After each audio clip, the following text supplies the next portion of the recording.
Olá, sejam bem-vindos a Minutos de Techuvá Especial. Hoje vamos falar alguma coisa sobre pães ázimos.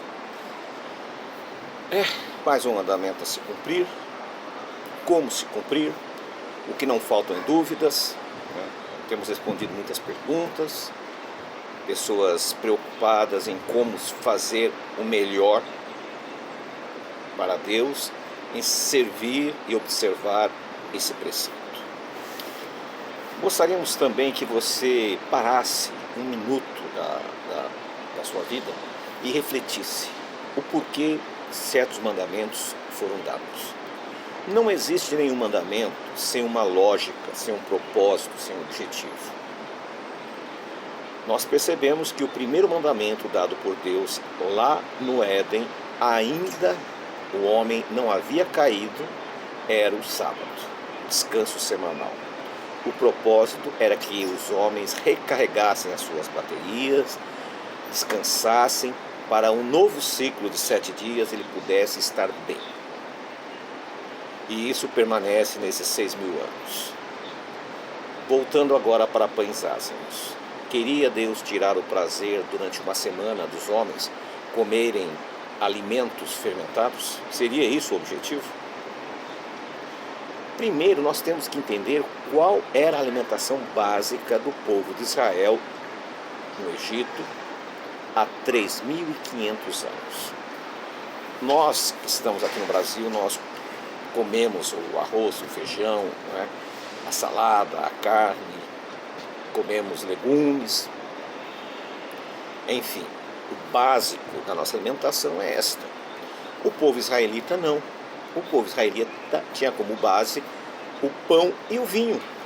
Era a alimentação básica daquele povo. E agora, 9 pragas haviam caído sobre o Egito. O Egito estava arrasado e mesmo assim o faraó não deixou o povo partir. Muitos deles, talvez a maioria, não acreditava mais no livramento. Eles não ouviram o faraó falar nenhuma vez, apenas Moisés e Arão, e transmitia ao povo. E aquilo foi gerando dissidências, foi gerando pessoas que queriam tirar o Moisés daquela situação de líder e se colocar no lugar. Datã, Abirã, Cora e outros é um exemplo disso. E lá no Egito não era diferente.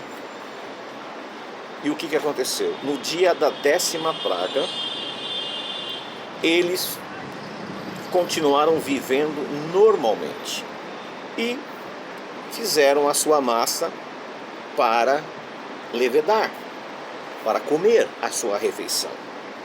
Só que naquele dia não foi possível, pois à meia-noite, quando o anjo da morte passou, em todo lar que estava no Egito, que não tinha o sangue nos umbrais da porta, o que aconteceu? O primogênito morreu. Havia casas que o avô, o pai, o filho e o neto morreram. Foi uma coisa terrível. Não se tem notícia na história de uma mortandade neste nível. E eles tiveram que sair às pressas e não teve como levedar a massa. Deus tinha um projeto e um propósito. Deus conhecia o coração deles.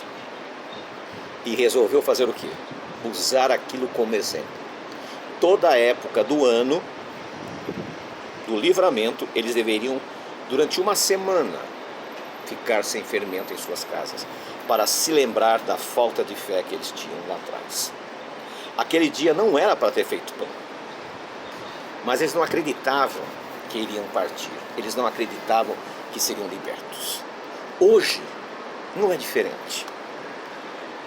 Nós vemos também que a Bíblia traz 16 textos sobre pães ázimos, sempre indicando que no dia 14 de Abib, às 15 horas, é o sacrifício de Pêssego. Não existe nenhuma festa bíblica chamada festa da Páscoa ou festa de Pêssego. Não existe. O que existe é festa dos pães ázimos. Preste bem atenção. Continuando. A única citação que foge desse princípio é Paulo em Coríntios, no 1 Coríntios capítulo 5, no versículo 6 a 8, né?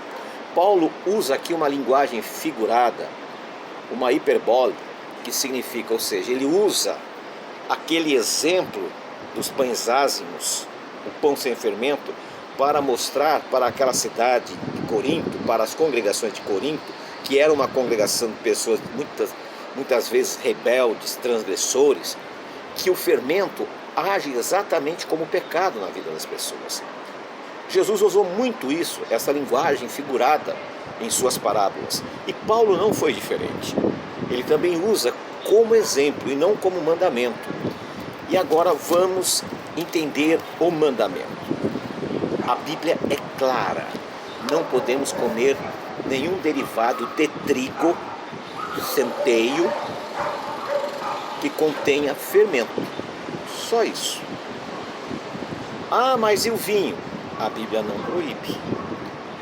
E o leite, o lácteo com fermentação? A Bíblia não proíbe. Não há proibição para isso. Existe uma divisão muito grande entre os caraítas e o judaísmo rabanita. Os rabanitas usam o vinho sem problema nenhum.